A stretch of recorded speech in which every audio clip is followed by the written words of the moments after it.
So today we are going to discuss a very interesting topic in the world of AI. Ito yung tinatawag nilang AI vibe coding, no? Doon sa mga hindi familiar kung ano yung AI vibe coding, ito yung way to develop design or apps using prompt engineering o yung pagpo-prompt sa AI, no? Plain English, you just tell AI what to do and it will build kung ano yung gusto mong ipa-build sa kanya. So that's basically what vibe coding is. So ang vibe coding kinoined yan ni Andrej Karpathy. So he is an AI researcher and founding member yan ng OpenAI. He also work at Tesla. So director yan ng AI sa Tesla. He focuses on developing the computer vision, no, ng autopilot ng Tesla, and student din yan ni Jeffrey Hinton, yung godfather ng AI, no? So talagang malaki ang contribution ni Andrej Karpathy sa development ng AI. So yun ang pag-uusapan natin ngayon, itetest natin ano ba yung vibe coding, paano siya gumagana, how can we use this in our business, or kung employee ka pa, how you are going to utilize this in your work. So try natin. Ang isa sa pinaka user-friendly or beginner-friendly na vibe coding tool is yung Lovable. So you can go at lovable.dev. Ayan, so ito yung itsura ng lovable.dev, and as you can see, meron ka ditong the usual chat form, nakasanay na nating way to talk to AI, no? ChatGPT also same like this. Okay, so what we're going to do is, in any design or apps or website na gusto mong i-develop, bago yan makarating sa programmer or yung gagawa ng functionality ng apps or ng website mo, it always starts with the design. So, yun yung unang-unang phase ng development.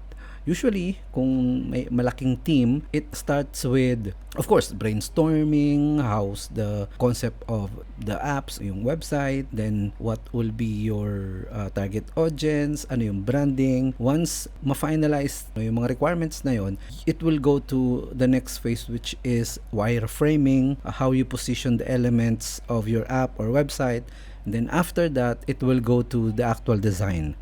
That's where the UI designers comes in. And after that, once ma-finalize, saka lang siya pumupunta doon sa tinatawag na development phase. So in our case, ang gagawin natin, kukuha lang tayo ng design reference. So this is how the basic flow ng vibe coding. So what we are going to do is find a specific design, no, na pwede nating gayahin. And in this case, this is the UI na gusto kong gayahin natin. So what I'm going to do is screenshot this. Alright? So do a screenshot of this and then go to ChatGPT. Right? And then what I'm going to do is basically ask ChatGPT to act as a UI designer.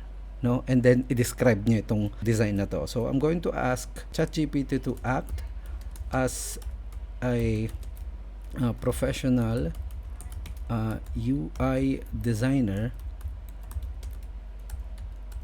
and describe what you see in the attachment. Okay? So basic, simple lang, no? Because if you are not going to give the AI a little bit of context kung ano yung pinapagawa mo, hindi niya makukuha ng accurate, no? Hindi niya magagawa ng accurate yung gusto mong ipagawa sa kanya. So it's very important na may a little bit of context, no, doon sa iyong gustong ipagawa, no? In this case, description lang naman. So I just give AI yung kanyang persona, no? So ito yung output niya. Okay? So purpose and functionality. Ayan, binigyan niya ako ng description kung ano siya, and then 2 sliders describe niya, right? Visual elements, kulay, typography, UI components, no? If I'm going to do this as human, even if I am a professional UI UX designer, it will take a while for me to create this document. And that's one of the benefit of AI. Ina-amplify niya yung existing skill sets natin. Alright? So, ang gagawin natin, we will just copy this. I will copy all of this, right? And then, pupunta ako sa Lovable and I'm going to paste that. That's it. Yan lang ang ano. Pwede ko ding i-attach yung image. Okay? So, para may context yung AI kung ano yung gusto nating ipagawa. Okay? So, pwede ko siyang i-attach. Where is that? I'm going to grab this, copy this, and then attach it here. Now that we have the explanation, description, and functionality of our app, no, yung ating gustong i-build na application, and then we have the actual design, we can now simply click this, right? Of course, kailangan nating mag-login dun sa ating Lovable app. So, andito na again, ito yung ating design and then yung ating description ng AI, ng application natin na pinagawa lang din natin kay AI. Alright? And then we press this button here and then Lovable is going to analyze both the design, yung inattach natin, and the description that we gave it. Okay? And then it will go through it, i-analyze niya yan. Depende sa complexity ng design mo. Sometimes it takes 10 to 15 minutes. So, makikita mo dito, ito yung kaniyang process, no, if you go down. Okay? So, ito yung Tailwind file. So, Tailwind is a CSS framework. Okay? Hindi na natin kailangang malaman kung ano 'yan. Yan ang kagandahan ng AI, no? Even if you're not technical, for as long as you can imagine what you want to build, for as long as you can describe the functionality of the tool or the apps that you want to create, that's enough, no? Pwede ka nang makapag-launch ng sarili mong AI tool, right? So, ayan na, binibuild na niya. Okay? Once it's done, ayan na siya. Okay? So, ito na yung calculator mo. Diba? You did not code this. Ang ginawa mo lang, dinescribe mo lang siya. 'Di ba? And tingnan natin yung functionality niya. So, dapat dito, dahil 10 students, pag 100 yan, let's say $100, right? $100, dapat ang kita mo diyan 1,000. So, bakit ganon? Bakit may kulang, no? Kasi mayroon ditong minus 49 monthly. 'Di ba? Meron kang 49 monthly investment. So ito yung binabayaran mo every month. Okay? So kung makikita mo, binawas na niya yung yung 49.9. 'Di ba? So kung gagawin nating 1 lang, 1 student, ibinenta mo siya ng 50, 'di ba? So dahil 50 lang pero 49.9 yung monthly niya, $0.01 lang ang kita mo. Okay? So accurate yung calculator. Kung ako ang gagawa nito, I'm going to program this calculator. It will take me, I don't know, maybe 15-20 days para magawa yung buong functionality. Pero ayan, tapos na siya, no? So ready to deploy na to. Ang gagawin na lang natin, so if you go here sa code, makikita mo dito sa code na to na ito lahat yung mga assets, no, na included.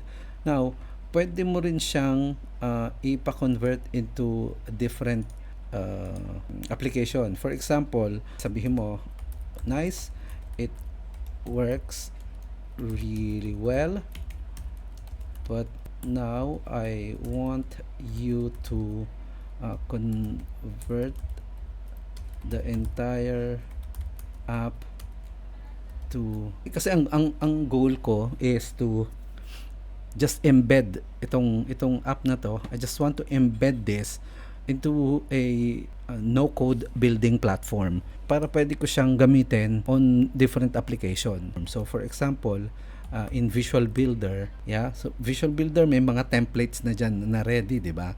So if you go to one of their template, let's say on AI templates, for example, coaches. If you're a coach, so meron ka ditong AI coach na template, and let's say I want to add a calculator. So I can add it here. So that way mas powerful yung app. Pero ang kagandahan nito, hindi na ako magko-code, 'di ba? I'm just going to embed yung code na yon. So that's what I'm going to tell Lovable here. I will say I want you to convert the entire app to CSS and JavaScript format that I can easily embed in a no-code website building platform. Okay? So, ipa-update ko kay Lovable, no, do sa AI natin yung working app na, no? It's a working app. So, I'm going to just ask Lovable to reprogram it in such a way na pwede siyang i-embed. So, kung titingnan nyo, wala pa akong ginagawang any single line of code, no? Wala pa akong sinusulat na kahit anong code. It's all AI. And that's why it's very powerful for us to learn how to use these tools, because if you're an employee and may pinapagawa yung boss mo na paulit-ulit, no, you can build a solution using AI, just deploy it, and then mas madali na yung trabaho mo, 'di ba? That way protektado ka din, hindi ka pwedeng palitan ng AI because nagagawa mo din yung nagagawa ng AI, no? And I do believe na depende yan sa value mo sa company mo, no? If talagang yung ginagawa mo repetitive siya and mas malaki ang gastos ng company sa'yo kumpara sa AI, papalitan ka talaga. Wala tayong magagawa dyan. That's the reality of things pagdating sa AI. Pero if you're adding so much more value, then magdadalawang isip ang company. So, ang message doon is that hindi tayo pwedeng maging maging kampante lang sa kung ano yung pinapagawa sa atin ng company, no? We have to be proactive. We have to provide more value than what is in your roles and responsibilities, no? Add more value. Hindi pagsipsip ang tawag doon. Because if I am the owner of the company and I'm seeing added value sa iyo bilang empleyado, hindi kita papalitan, of course. Kaya importante na alam din natin kung paano natin i-handle yung situation ng AI, kasi andito na to talagang ang mga kumpanya, ang iniisip niyan is profit, no? How can I increase my bottom line? How can I lower my cost? And sadly, ang sweldo is part of the cost. So add value, yun ang pwede nating gawin. And learning how to use AI is adding value to the company. Okay, so now makita nyo, ito na yung code. This is the code that the AI did. So I will copy this code, right, the entire code, and I'm going to go to Visual Builder. So I'm going to go to my account. Let's say we create one page.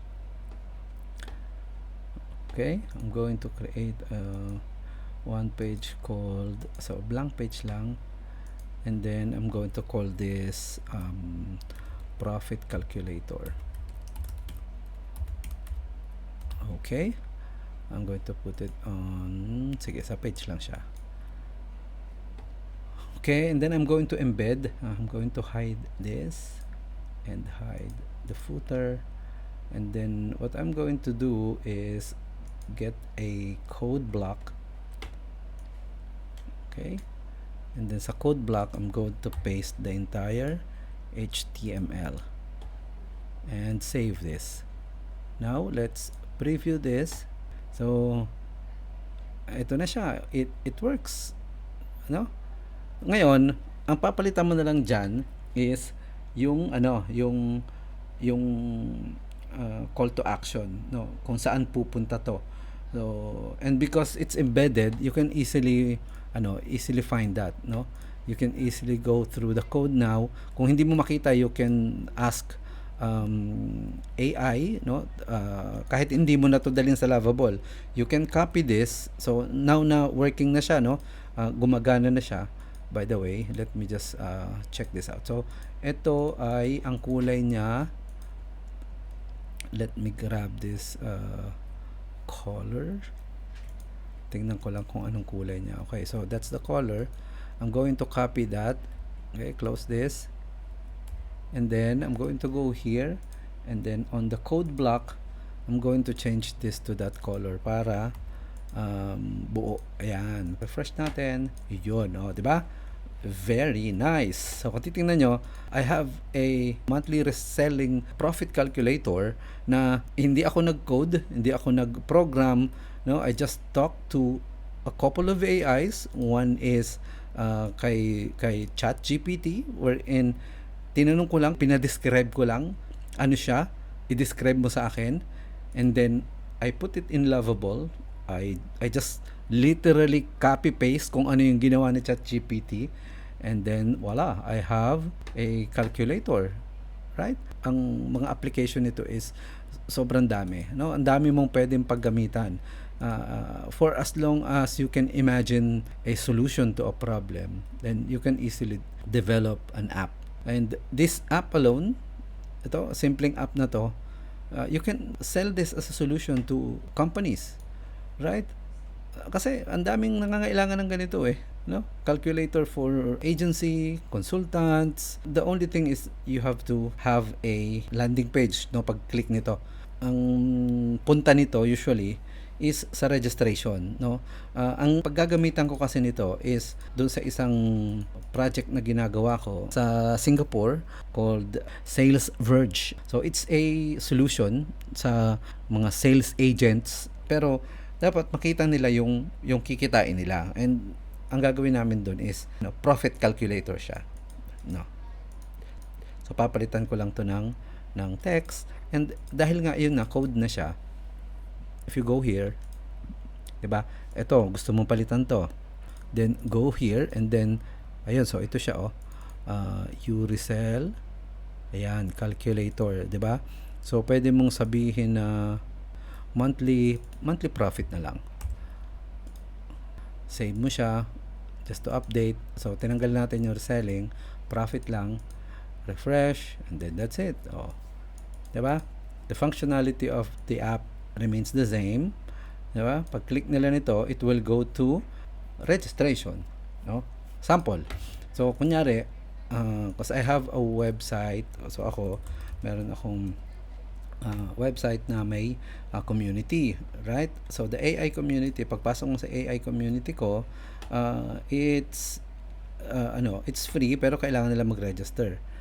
Cool. So ang gagawin ko, ikakopy ko lang tong link na to, and then I'll go here, and then i-update ko yung itong CTA o yung button, no?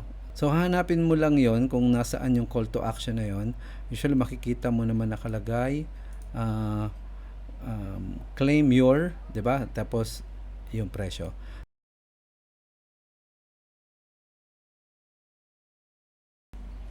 Okay. So kung ganitong nahihirapan kang hanapin, katulad ko na marunong na ako pero nahihirapan akong hanapin kung nasaan yung link, no, nitong CTA na to. So hahanapin mo kung nasaan yung link na yon. Kung hindi mo makita, ang gawin mo lang simple, i-copy mo lang yung buong code, 'di ba? Copy mo yung buong code, punta ka uli kay ChatGPT. Okay, so i-paste mo lang, no, change the link of the main CTA to, tapos ilagay mo yung link sa baba nito, i-paste mo yung main code. Sasabihin mo lang na here's my existing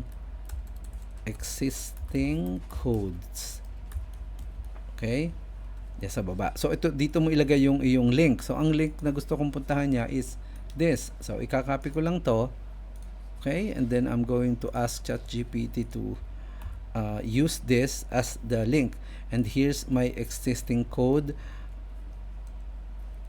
that I want you to update. Ayan, para clear, no? So, press enter or click that button there. And then, ayan na. So, sinabi niya doon sa CTA, ayan o. So, nilagyan niya ng additional. So, doon pala siya pupunta. So, cool. So, ang gagawin natin, replace daw itong area na to, yung ito, which is, kung titingnan mo is, itong area na, ito, 'di ba? So, nakita mo tong CTA area na may button. So, ang gagawin mo lang, between this, ayan, no?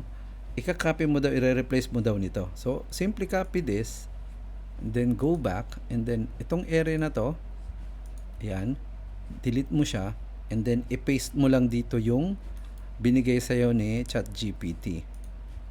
Paste it there. Ayan yung link. Okay? Then, update.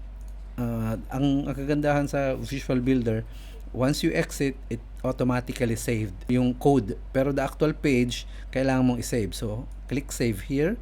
Once it's updated, you go back and refresh. Okay? So, na-refresh niya. And when I click this, hopefully, it will now go to that page. Okay? So, now, I have a working calculator. Diba? Na nagpupunta dun sa landing page ko. And the reason why it's opening to a new tab, it's because of the code.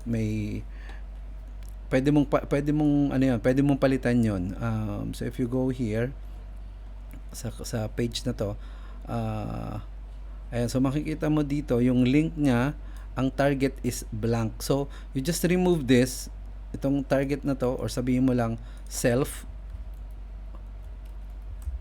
Actually, alam ko lang to, pero kung hindi, you can also ask AI, no, kung hindi mo alam yung kung paano siya ginagawa. Then just refresh this, no. Now instead of opening this to a new window, makita mo, it will just open on the same window, right?